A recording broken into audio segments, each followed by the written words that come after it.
Today's video is brought to you by our friends at Shipmate app and cruiseline.com. Shipmate app just rolled out a new feature where you can write a comprehensive review about all aspects of your cruise directly in the app.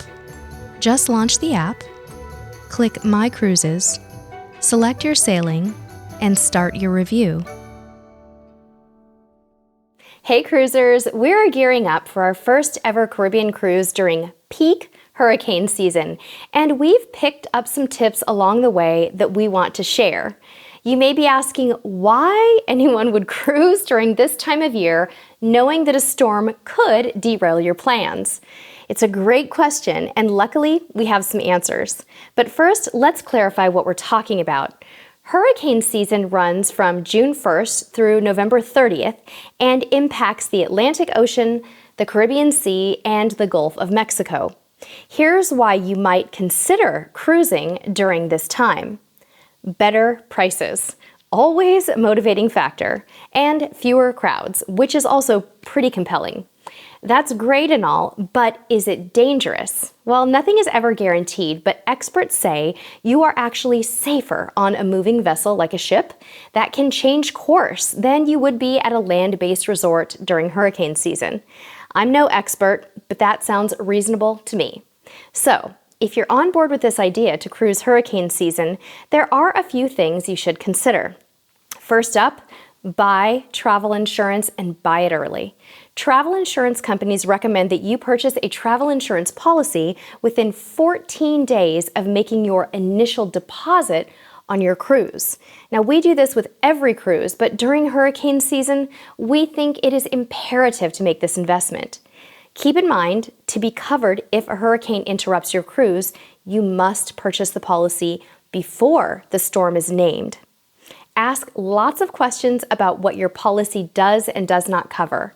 Work with your travel agent to pick the best policy for you, and don't forget to take a copy of your insurance policy with you on your cruise. Number 2, speaking of travel agents, our next tip is that we strongly suggest that you use one to book a cruise, particularly if you're sailing during hurricane season. We know we have been hitting the travel agent topic a lot lately, but it can be particularly beneficial when booking a cruise during hurricane season. Not only does a good agent have knowledge of the ins and outs of cruising, but they can advocate for you and help out if something changes with your itinerary in the event of a hurricane or storm. They'll keep an eye on the storm and worry about little details for you if a weather disruption causes you to be rerouted. They can help you with getting last-minute hotels, arrange for a rental car, and even help you to change flights if needed. More importantly, they can offer you the peace of mind of knowing someone is there for you if your cruise gets altered. Next up, consider booking your flights through the cruise line. Programs like Princess's Easy Air and Royal Caribbean's Air to Sea can be surprisingly affordable, and they offer far more protection against trip interruption than booking directly through the airlines. In fact, most cruise line air programs offer 24/7 phone support and late arrival protection.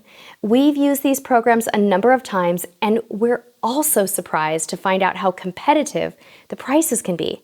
The cruise lines negotiate lower prices, and you benefit from those bulk discounts. This is something that we wish we'd learned about much earlier in our cruising career, and now we always consider booking flights through the cruise line.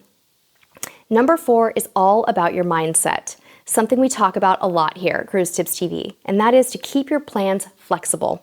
For us, this means scheduling shore excursions a little more loosely than usual and not getting our hearts set on any one port stop. Yes, you heard that right. For our upcoming hurricane season cruise, we're approaching our cruise with a full expectation that our ports could change in the event of a storm. The cruise line's priority is to keep you safe and as far away from danger as possible. Assuming there may be itinerary changes will save you from serious disappointment. Now, number 5 is a big one. When booking shore excursions on your own, be sure to ask the provider if they offer a full refund in the event your port stop is canceled or delayed. A few more bonus tips before we wrap this one up. Peak hurricane season runs from about mid-August to early October. So avoiding those peak times can statistically minimize your risk a little bit. You can also minimize the risk by choosing an itinerary that focuses on the Southern Caribbean instead of the Eastern and Western Caribbeans, as those areas are a little bit more prone to hurricane events than the Southern Caribbean. Most importantly, keep a flexible outlook and expect changes if you cruise during hurricane season. We hope these strategies were helpful for you today. Before you go, today's question of the day is, have you ever traveled or cruised during hurricane season? And if so, what tactics did you employ to make sure your cruise was smooth? Tell us below. Thanks so much for watching, and until next time, we'll see you on the high seas.